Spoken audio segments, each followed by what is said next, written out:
শুনেন, বাংলাদেশের সবচেয়ে বড় আলেম আব্দুল মালিক সাহেব, তার ফেসবুক নেই। বাংলাদেশের সবচেয়ে বড় আলেমদের একজন দিলওয়ার সাহেব, তার ফেসবুক নাই। আল্লামা তাকি উসমানীর নাই, শেখ মোহাম্মদ আওয়ামান নাই, আপনি শেখ সাইদ ফুদার নাই, ডক্টর হামজা আল বাকরির নাই, শেখ মহিউদ্দিন আওয়ামান নাই। ওনারা পৃথিবীর বড় বড় কয়েকজন আলেমের নাম বললাম। মৌলানা আরশাদ মাদানী সাহেব, ওনার একটা পেজ আছে, কিন্তু উনি তো চালায় না, উনি তো আর দর্শ ফেসবুকে দেয় না। তো ইলম শিকার জায়গা ফেসবুক না, ইলম শিকার জায়গা ইউটিউব না। মনোযোগ, 1400 বছরে ইলম শিকার একটা ট্রেডিশনাল ধারা আছে, সেটা হলো ইল্লাল মাখুয আনিন নবী।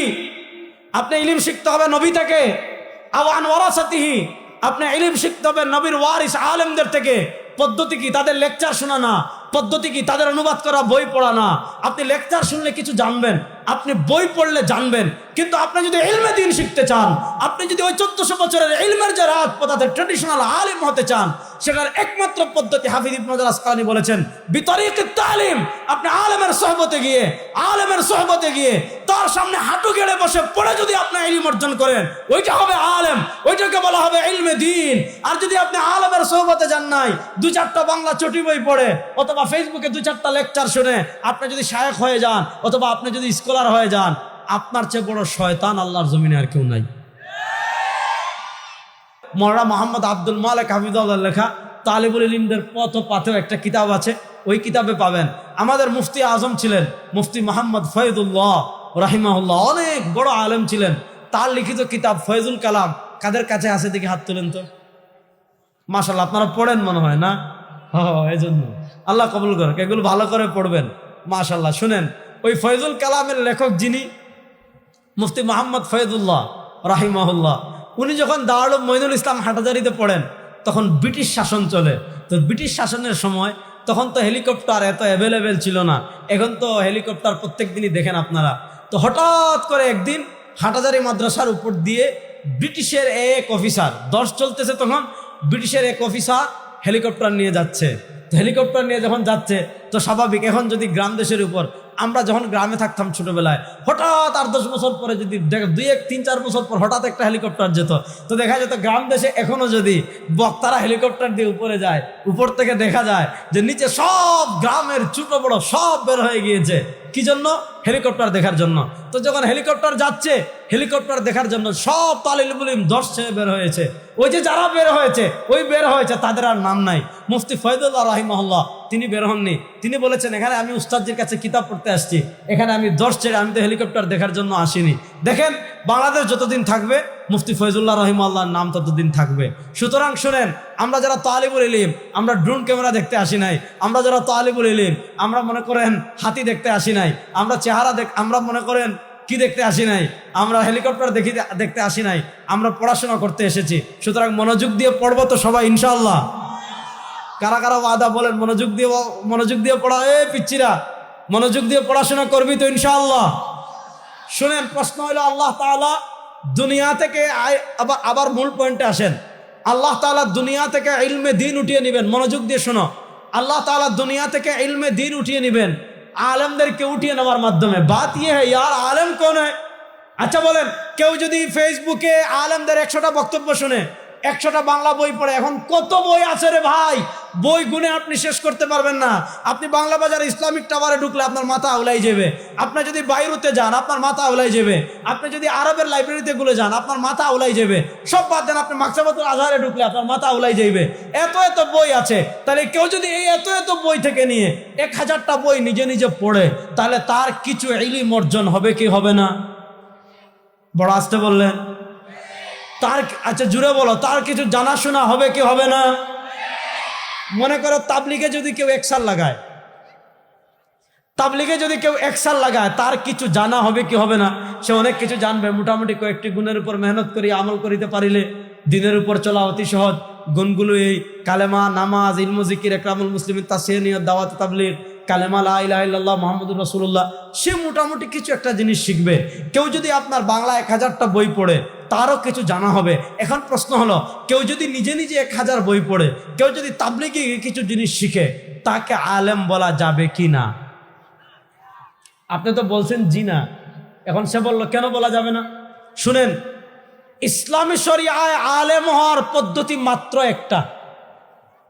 বলেন, ইসলামী শরিয়ায় আলেম হওয়ার পদ্ধতি মাত্র আর আসতে বলেন সবাই, মাদ্রাসার ছাত্ররা জুড়ে বলো, আলেম হওয়ার পদ্ধতি মাত্র কয়টা? সবাই বলেন, আলেম হওয়ার পদ্ধতি মাত্র কয়টা? সে একটা পদ্ধতি কি শুনেন, ইমাম বুখারী রাহিমাহুল্লাহ বুখারী শরীফের কিতাবুল ইলমের তরজমাতুল বাবে এনেছেন। ইমাম দারিমি রাহিমাহুল্লাহ সুনানু দারিমিতে এনেছেন। ইমাম আবু বকর ইবনে আবি শাইবা মুসান্নাফ ইবনে আবি শাইবা সাইয়্যিদুনা হযরত আব্দুল্লাহ ইবনে মাসউদ রাদিয়াল্লাহু তাআলা থেকে বর্ণনা করেছেন, মান ইউরিদিল্লাহু বিহি খায়রান ইউফাক্কিহু ফিদ্দীন। ইবনে মাসউদের বর্ণনা মুসান্নাফ ইবনে আবি শাইবা এসেছে, লা ইউলিদুর রাজুলু আলিমা, পৃথিবীতে কোনো মানুষ আলেম হয়ে জন্মগ্রহণ করে না। মান ইউরিদিল্লাহু বিহি খায়রান, এটা হলো সুনান দারিমির বর্ণনা।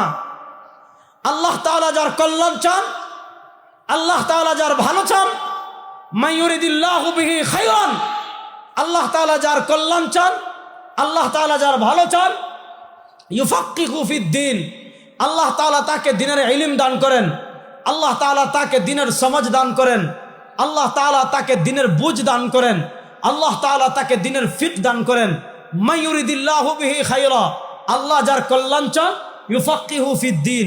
এই হাদিসটা প্রসিদ্ধ হাদিস, আমরা সবাই পড়েছি যে আল্লাহ যার কল্যাণ চান, আল্লাহ যার ভালো চান, আল্লাহ তাকে দ্বীনের ইলম দান করেন, আল্লাহ তাকে দ্বীনের সমঝ দান করেন, আল্লাহ তাকে দ্বীনের ফিকহ দান করেন। এবার প্রশ্ন হলো, দ্বীনের ইলম আল্লাহ কেমনে দান করবেন? চিল্লা লাগাইলে না, সাল লাগাইলে না, বাংলা বই নিজে নিজে পড়লে না, নিজে নিজে আপনি 100টা বই পড়লে না, 1000টা বই পড়লে না। দ্বীনের ইলম অর্জন করার পদ্ধতি কি?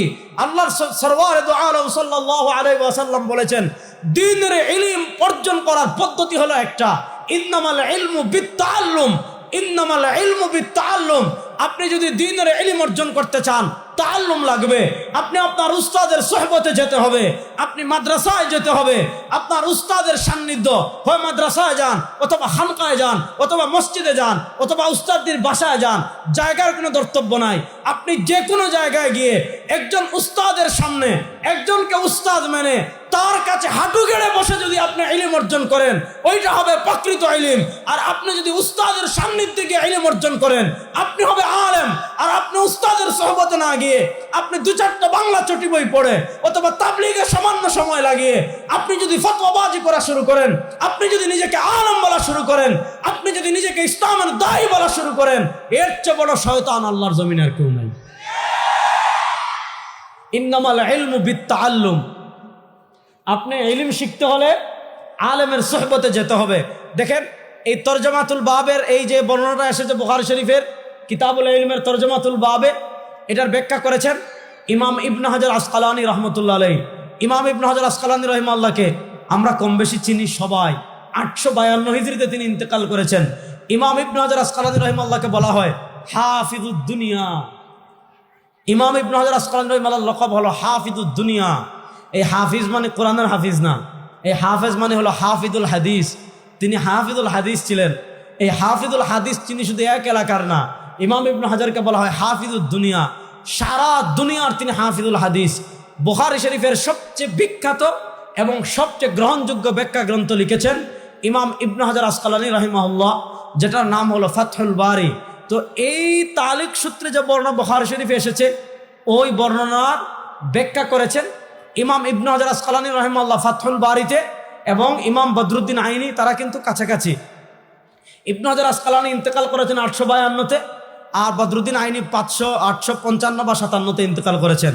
অর্থাৎ দুজন বন্ধু ছিলেন, এক আল মাদ্রাসাতুল আশরাফিয়া, একসাথে দুজন পড়িয়েছেন। একজন শাফি মাযহাবকে প্রাধান্য দিয়ে ফাতহুল বারী লিখেছেন, আর একজন হানাফি মাযহাবকে প্রাধান্য দিয়ে উমদাতুল কারি লিখেছেন। যাক, ওই আলোচনা আমি যাচ্ছি না। তো এই হাদিসের ব্যাখ্যা করেছেন ইমাম ইবনে হাজার আসকালানী রাহিমাহুল্লাহ ফাতহুল বারীতে। ইবনে হাজার আসকালানী রাহিমাহুল্লাহ ফাতহুল বারীতে এই হাদিসের ব্যাখ্যা করতে গিয়ে লিখেছেন, কি লিখেছেন? ইমাম ইবনে হাজার আসকালানী লিখেছেন, লাইসাল ইলমুল মু'তামাদ ইল্লা আল মা'খুদ আনিন নবী আও আন ওয়ারাসাতিহি বিতরিকিত তালিম। ইবনে হাজারের এই বক্তব্য বলে আমি শেষ করছি, শুনেন। ইমাম ইবনে হাজার আসকালানী রাহিমাহুল্লাহ বলেছেন, লাইসাল ইলমুল মু'তামাদ, কোন ইলম গ্রহণযোগ্য না, তবে হ্যাঁ কোন ইলম গ্রহণযোগ্য, ইল্লা আল মা'খুদ আনিন নবী, যেই ইলম আপনি নিয়েছেন নবী থেকে। প্রশ্ন হলো আমরা নবীকে কেমনে পাবো? শুরু করেছিলাম নবী করিম সাল্লাল্লাহু আলাইহি ওয়াসাল্লাম বিদায় নিয়েছেন 11 হিজরিতে, আর আমরা এসেছি 1447 হিজরিতে। তাহলে আমরা তো নবীকে পাবো না, নবী থেকে তো আমরা ইলমে দ্বীন শিখতে পারবো না। তো ইমাম ইবনে হাজার আসকালানী বলেন, লাইসাল ইলমুল মুতামাদ ইল্লাল মাখুদ আনিন নবী, কোন ইলম গ্রহণযোগ্য না, হ্যাঁ ওই ইলম গ্রহণযোগ্য ইল্লাল মাখুদ আনিন নবী, যে ইলম আপনি নিয়েছেন নবী থেকে। যদি নবীকে না পান, আও আন ওয়ারাসাতিহি, আপনি ইলম শিখবেন নবীর ওয়ারিস থেকে। এবার বলেন নবীর ওয়ারিস কারা? যারা ফেসবুকে ভাইরাল হয় তারা, যারা ইউটিউবে ভাইরাল হয় তারা। কথাটা বুঝাইতে পারছি? তাহলে কিয়ামতের আলামত, আল্লাহ তাআলা দুনিয়া থেকে ইলমে দ্বীন উঠিয়ে নেবেন, আলেমদেরকে উঠিয়ে নেওয়ার মাধ্যমে। তখন সাধারণ মানুষের অবস্থা কি হবে? ফাত্তাখাদান নাস রুউসান জুহালা, তার রুসুখ ফিল ইলম আছে কিনা, ইলমে তার গভীরতা আছে কিনা, শাস্ত্রজ্ঞ লোকদের সংস্পর্শ আছে কিনা।